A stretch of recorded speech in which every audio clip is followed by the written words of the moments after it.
আমার কোনো ভয় লাগে না। আমি এই আন্দোলনের সাফল্য অর্জন করতে চাই।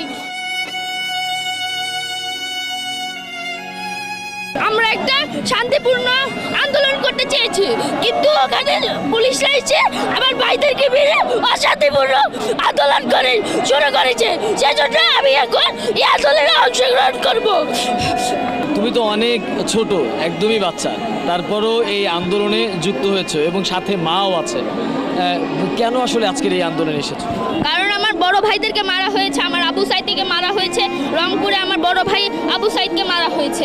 সেজন্য আমরা একটা শান্তিপূর্ণ আন্দোলন করতে চেয়েছি, তার মধ্যে পুলিশরা এসে আমাদের ভাইদেরকে মেরে একটা অশান্তিপূর্ণ আন্দোলন করতে চেয়েছে।